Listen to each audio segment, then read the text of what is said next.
Bersama saya Mastura Malak dalam rentasan berita edisi 1537 antara paparan utama. Cyber Troopers PN desak Mahyadin letak jawatan.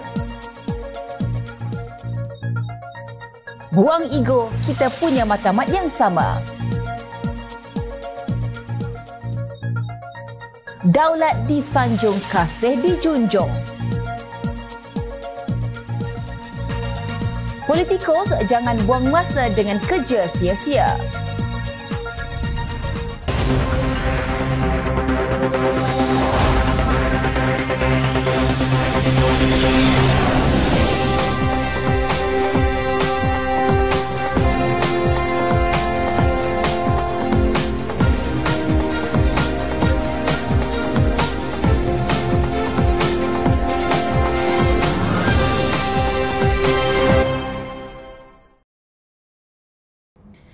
Assalamualaikum dan salam sejahtera. Parti Pribumi Bersatu Malaysia Bersatu kelihatannya beria-ria menafikan kabar angin yang mendakwa parti itu berpecah kepada dua kem. Ahli Majlis Pimpinan Tertinggi MPT Bersatu, Datuk Aidin Shazli Syed berkata, kononnya setakat ini semua ahli masih teguh dan sentiasa menyokong kepimpinan Presiden Tan Sri Mahyadin Mat Yassin.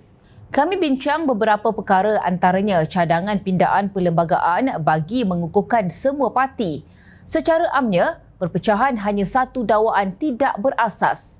Saya tidak nampak sebarang isu perpecahan apabila semua ahli menyuarakan isi hati masing-masing dan paling penting, perjelaskan semuanya.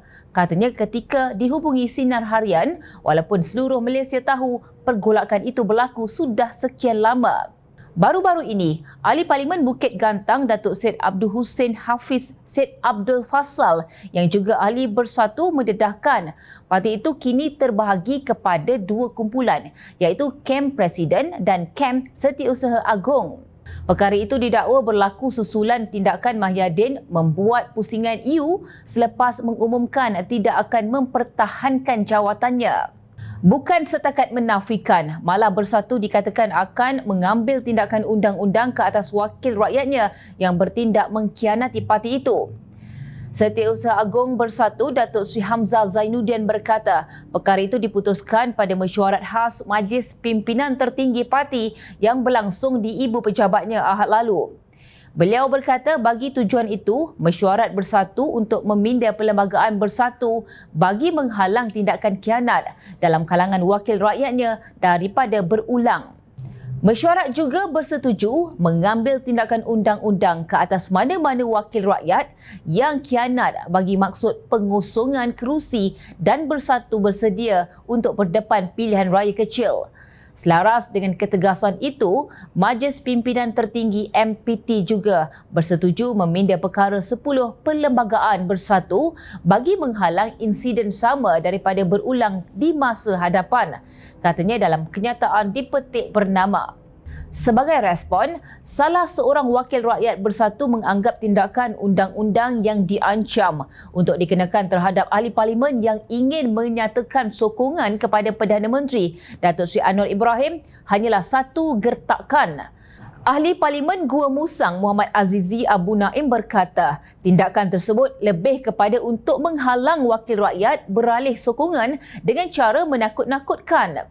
Pada saya, langkah Bersatu untuk pindah perlembagaan dan ambil tindakan undang-undang tidak lebih daripada sekadar untuk menggertak ahli-ahli parlimen lain yang akan menyokong sokongan kepada PMX, katanya.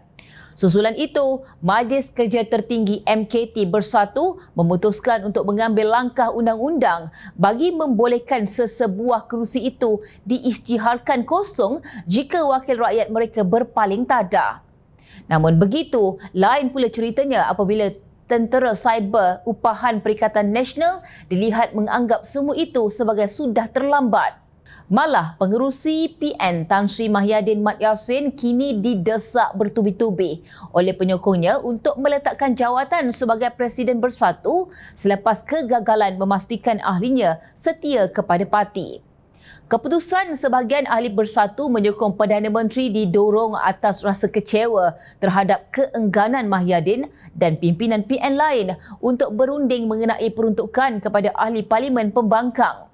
Terdapat penyokong yang mengatakan bukan 6 ahli Bersatu menyokong Datuk Seri Anwar Ibrahim tetapi lebih daripada 15 orang yang bakal berbuat demikian, semuanya disebabkan peruntukan.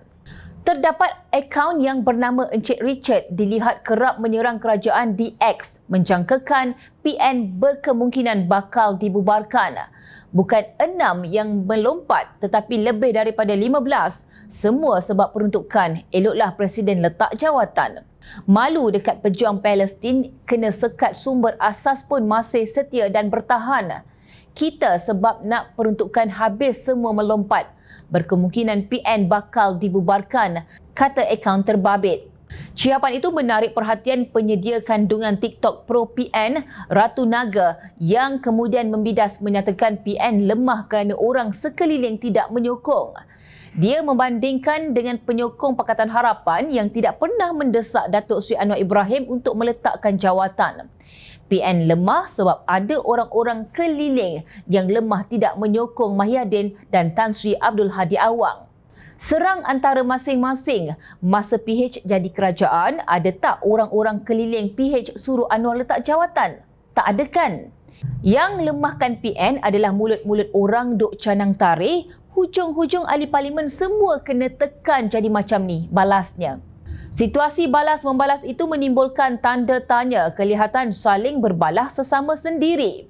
Baru-baru ini tular video Ratu Naga menangis teresak-esak yang diragui sama ada ianya benar-benar sedih atau dibuat-buat. Kononnya menyatakan bahawa beliau sudah beberapa bulan tidak menerima apa-apa bayaran daripada PN untuk kerja-kerja kejinya. Apa tuduhan yang dilempar kepada saya adalah fitnah.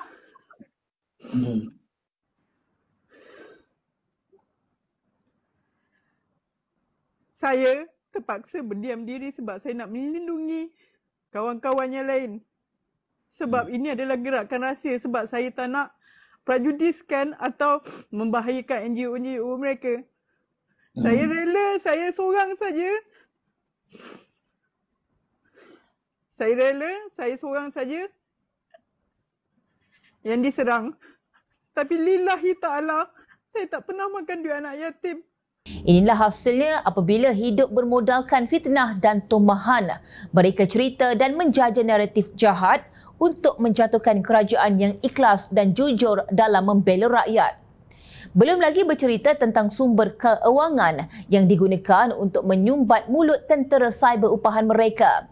Semua rahsia tidak pernah dibongkarkan oleh musuh Perikatan Nasional, tetapi semua pekong dibuka oleh orang suruhan mereka sendiri yang kini sedang kelaparan. Maka, kini baunya melantun umpama bangkai tidak mampu ditutup. Bulat air kerana pembentung, bulat manusia kerana muafakat. Timbalan Perdana Menteri Datuk Seri Dr. Ahmad Zahid Hamidi mengingatkan Barisan Nasional BN dan Pakatan Harapan PH Perak terus mempertahankan keikhlasan dan persepakatan dalam pentadbiran negeri. Beliau berkata keikhlasan yang ditunjukkan sebelum ini telah membuktikan BN dan PH mampu mengikat kerjasama sebagai kerajaan perpaduan bukan sahaja di peringkat negeri, malah di peringkat pusat. Begitupun katanya keikhlasan itu harus diikuti dengan perundingan yang telus bagi mengelak berlakunya perebutan jawatan dalam kalangan pimpinan parti. Kita adik-beradik jadi berunding elok-elok. InsyaAllah Datuk Seri Sa'arani Muhammad iaitu pengerusi BN Perak akan mempertahankan kerajaan perpaduan ini di Perak. Pesanan saya kepada pengerusi PH Perak, Datuk Seri Dr. Mujahid Yusof, ingat pesanan abang ini bahawa rezeki tidak pernah salah alamat, katanya lagi. Beliau berkata demikian ketika menyampaikan ucapan dalam Konvensyen Kerajaan Perpaduan Peringkat Negeri Perak tahun 2024. Ahmad Zahid yang juga pengerusi BN turut menzahirkan penghargaan atas keikhlasan PH yang memberi mandat kepada BN melantik Menteri Besar Perak. Katanya jika semangat kepimpinan itu terus diperlihatkan, PH dan BN mampu menjadi sebuah kerajaan lagi pada pilihan raya umum ke-16 PRU 16. Harapan saya, biarpun ketika ini PH mempunyai 24 kerusi dan BN 9 kerusi, janganlah tinggalkan kami. Di bawah kepimpinan Menteri Besar dan didukung semangat perpaduan yang kini dilihat hari ini, saya yakin kita boleh bawa lebih dari 9 kerusi itu di PRU16, katanya. Dalam perlembagaan sama, beliau berkata di bawah pimpinan BN, Perak telah merekodkan kutipan hasil tertinggi sebanyak 1.21 bilion ringgit tahun lalu. Ujarnya, dengan pencapaian itu lebih banyak pembangunan akan dibawa ke negeri ini untuk kesejahteraan rakyatnya sesuai dengan kedudukan Perdana Menteri Datuk Seri Anwar Ibrahim sebagai Ahli Parlimen Tambun dari Perak. Jika kita terus beri sokongan sepenuhnya kepada Perdana Menteri, banyak lagi projek akan dibawa ke negeri ini. Tanpa perlu meminta-minta, beliau tahu masa untuk buat pengagihan kepada Perak, katanya. Sementara itu, Datuk Seri Dr. Mujahid berkata PH dan BN perlu mengorbankan ego masing-masing bagi mengukuhkan kerajaan perpaduan. Pengorbanan tersebut katanya akan membawa pulangan kebaikan buat seluruh rakyat. Tidak mudah untuk kita mengikis perasaan ego kekelompokan setelah sekian lama kita bertarung antara satu sama lain di pentas politik. Namun, berbekalkan kita percaya bahawa dalam perjuangan ada sesuatu yang lebih besar daripada kepentingan diri dan kelompok, maka kita pun berusaha menuju ke arah titik tolak besar, katanya sempena konvensyen yang sama. Mujahid berkata menjadi tanggungjawab semua komponen parti kerajaan perpaduan untuk membina, memupuk dan mengukuhkan perpaduan sehingga lahir kesepaduan. Ujarnya, aktivis parti-parti di dalam kerajaan perpaduan juga perlu memupuk perpaduan dalaman di peringkat akar umbi. Dalam pada itu, beliau turut mengingatkan pimpinan dan ahli parti agar tidak selesa dengan keadaan sedia ada. Pihak yang mencemburui kita sentiasa memandang kita dengan mata kebencian dan permusuhan. Kejayaan kita adalah kekecewaan bagi mereka. Kegagalan kita adalah kegembiraan bagi mereka, ujarnya. Selamat maju jaya diucapkan kepada kerajaan perpaduan, khususnya kepada Barisan Nasional dan Pakatan Harapan, usah dipersiakan kesempatan yang penuh hikmah dan rahmat ini untuk membela nasib rakyat di negara. Ibarat aur dengan tebing, kita hakikatnya mempunyai matlamat yang sama. Justru campaklah ego, ayuh perkukuhkan ikatan ini demi Malaysia yang lebih baik. Genap 5 tahun bertahta sebagai Ketua Utama Negara, Sultan Abdullah Riatuddin Al-Mustafa Billah Shah dan Raja Permaisuri Agong Tunku Azizah Aminah Maimunah Iskandariah menamatkan penggal pemerintahan sebagai Yang di-Pertuan Agong hari ini. Istiadat keberangkatan balik Yang di-Pertuan Agong dan Raja Permaisuri Agong berlangsung bagi menjunjung kasih tanda penghargaan kerajaan dan rakyat Malaysia atas jasa dan pengorbanan Seri Paduka berdua. Istiadat khas itu berlangsung ringkas namun penuh simbolik dengan adat istiadat Melayu yang melambangkan keunikan institusi diraja di negara ini. Al-Sultan Abdullah yang melafaz sumpah memegang jawatan sebagai Yang di-Pertuan Agong ke-16 pada 31 Januari 2019 dan Tunku Azizah berangkat meninggalkan Istana Negara kira-kira 8 pagi tadi diiringi Menteri Pelaburan, Perdagangan dan Industri Tengku Datuk Seri Zafrul Tengku Abdul Aziz. Istiadat keberangkatan balik Yang di-Pertuan Agong dan Raja Permaisuri Agong membabitkan beberapa lokasi termasuk Istana Negara, Dataran Parlimen dan beberapa laluan utama di sekitar Ibu Negara sebelum ke Kompleks Bunga Raya, Lapangan Terbang Antarabangsa Kuala Lumpur untuk menaiki pesawat pulang ke Pahang. Seri Paduka yang dimasyhurkan sebagai Sultan Pahang ke-6 pada 15 Januari 2019 menggantikan almarhum Paduka Ayahanda Sultan Ahmad Shah Al-Musta'in Billah dipilih sebagai Yang di-Pertuan Agong ke-16 pada mesyuarat khas Majlis Raja-Raja pada 24 Januari 2019. Al-Sultan Abdullah akan digantikan oleh Sultan Johor, Sultan Ibrahim Sultan Iskandar yang dipilih menjadi Yang di-Pertuan Agong ke-17 selama tempoh 5 tahun bermula esok.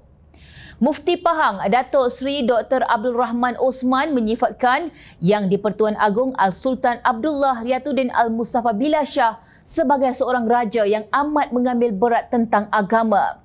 Dr. Abdul Rahman berkata, sepanjang beliau mengenali tuanku, baginda sangat tegas dalam menjaga hal ehwal agama Islam dan tidak akan berkompromi tentang perkara berkenaan.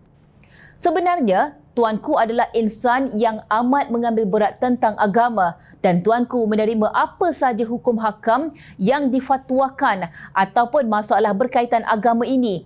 Tak pernah tuanku menghalang atau membantah pelaksanaannya.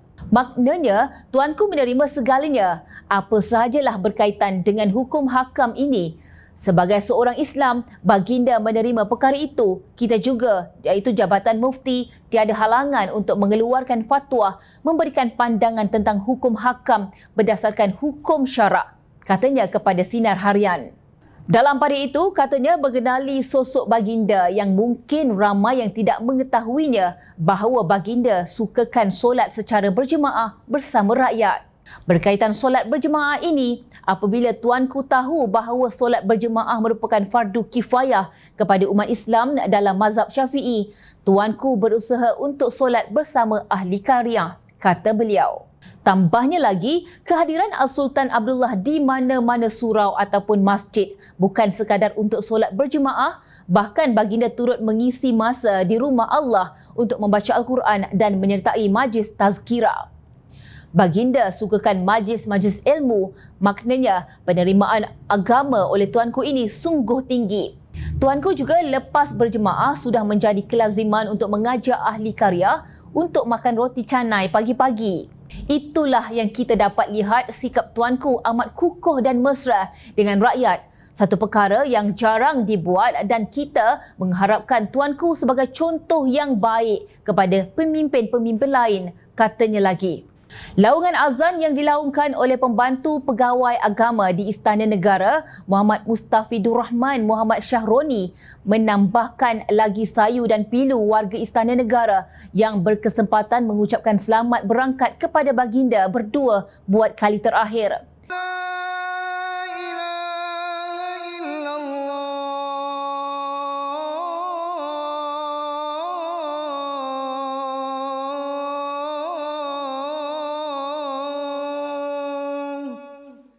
Seri Paduka dan Tunku Azizah juga kelihatan sebab ketika azan berkumandang sebelum menaiki kenderaan khas diraja.